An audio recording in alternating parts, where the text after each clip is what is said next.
Devotion, devotion,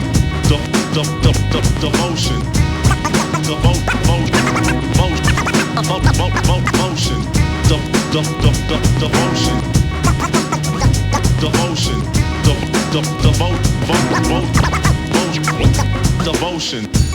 Hello, sweet, how have you been? Fine, what have you been doing? Making ends with my friends, cooling, roaming the streets, making beats harder than concrete for kids to pass the techniques. I haven't been around throwing the essence, I'm there. My days are sunny, but I'm like sunny without the share. I got feelings for you, I got feelings for some other friends. When will the I haven't seen that in like, I think 5 or 6 years, so yeah, I'm having a moment right now. But yeah, thank you guys all for being here first and foremost. So you're kind of growing up, you're from the North San Jose area? Yeah, kind of Berryessa district, northeast, I guess. Yeah, I kind of was known as like the guy with all the jams in high school. So, Can you give people an idea of sort of what the landscape was like once you started up the label? Like once, you know, you guys had release 1 and 2 out. Like, were there any lessons you learned as a young label chief? the early records were vinyl only. I didn't do CDs. I didn't do tapes really. I couldn't find a CD distributor, and even if I wanted to do CDs, I wasn't buying CDs, I was always buying tape, vinyl. But yeah, so it ended up being just all for DJs, and this was in 1997, and like the DJ battling scene really got big. And on the StonesThrow releases, it would always have this logo really big on the record, and a lot of the battle DJs would use it. And when you watch these videos, you're like, oh, what's that? StonesThrow. So that really, this DJ Babu record really, it paid the bills for the first like 3 or 4 years. Mostly. Yeah. And I was like putting out like rappers that I loved that nobody like really cared about, including like Luke Pack's early stuff, Madlib, you know, he wasn't really that known at that point, but through the other stuff, I was able to put out like a Quasimodo, which was like obscure weirdo rap. Right. And so do you feel like, because this is another instance of you were instrumental in being a creative catalyst, bringing these great minds to the hip hop world, do you feel like you've been properly credited for that? Does that matter to you? I don't know. I mean, I think people who know. I mean, I'm not really like, I'm not getting like crazy DJ gigs or anything right now. Like, you know. So he's available. You got some next week. No.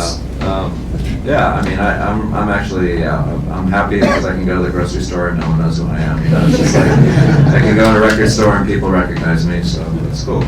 Is it true that the original version of Donuts was even shorter? That it was like, I heard it was like 12 minutes or something originally. Yeah. Well, that's the beat tape that he gave me originally. Okay. Probably. And they were all short like that. Okay. And then Jeff, who does our artwork, he was like, oh, I want to go in and I want to like rearrange some of the songs, make some songs longer, do this and do that. I'm like, no, I would never ask Dilla something like that. Right. So then he asked Dilla, and Dilla said, sure, whatever you want to do. And the Donuts that is out was like, Jeff had like changed some of the songs, made them longer, put songs together. Wow. Okay. So Donuts comes out to mixed reviews. Pitchfork says. And then February 06, Dilla passes. He died the day after the record came, or maybe 2 days. Yeah, it was right after. And it seems as though, unfortunately for hip hop, that can be like a catalyst, right? To kind of propel music. Was that true? Well, before he died, or before he was even sick, we were supposed to put it out in November, and records don't do really well in November, and we ended up pushing it back to February. But we had given out advances to everyone in November. We actually wanted to set it up and like have a long lead time because we thought the music was so good and that everyone would write about it. No one was interested in writing about it. And then he passed away, and then we're getting calls from the New York Times the next day, and like from everybody, and I was just kind of mad at the world. I'm like, I'm not talking to anybody. Like, I mean, I was like, I thought it was kind of disgusting, but then also, I felt like as a label, I felt exploitative to even do that. And we had a record release party in San Francisco that we had planned before he passed away, before he got really sick. And I was gonna cancel it, and then Dilla's mom was like, no, let's do this, and I'll come out with you. And that was like the hardest DJ gig I've ever had, and the most like fulfilling. It was like just crazy. It was, yeah. On the current urban directors who are, you know, to KSJS and a college senior in my last semester, please hire me. So I wanted to say, what would you recommend for someone who is realized that music is everything in their life as kind of that next step, especially coming out of college? The next step is, well,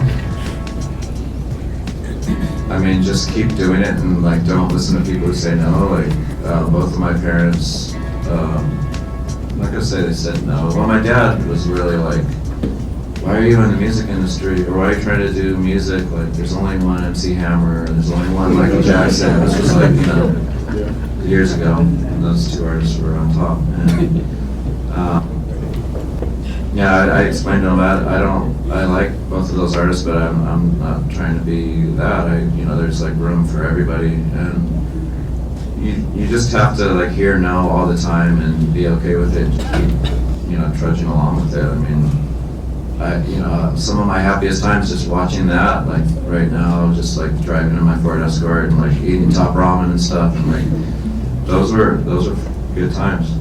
Let me know, is it time? I'm coming over your radio, so I bust rhymes. High school was cool and I got a little clout. Debating with the girls who will I meet when school's out. I cut my hat and mind my own most of the time alone. Don't put me on hold, I'm not a telephone. It's a full moon and PB Wolf goes how. I'm shy with the girls cause I seem to move bows. I lost my shoes, but honey you can't fit in them. If there's a kid better than me, well girls stick with them. My stereo was loud, you said turn off the noise. Treating me like greasy pizza, but I'm not avoid the noise. The day after the dawn came, you got our soup, said you live large like a Great Dane. I'm just a normal kid that walked to school every day and wrote letters to the girls from Denise to Shantae. I rock a show when the house is packed. Yeah, my man got my back, but there's always the feedback. Should I make a move? Yes, no, I'm a goner. I always wondered if the girl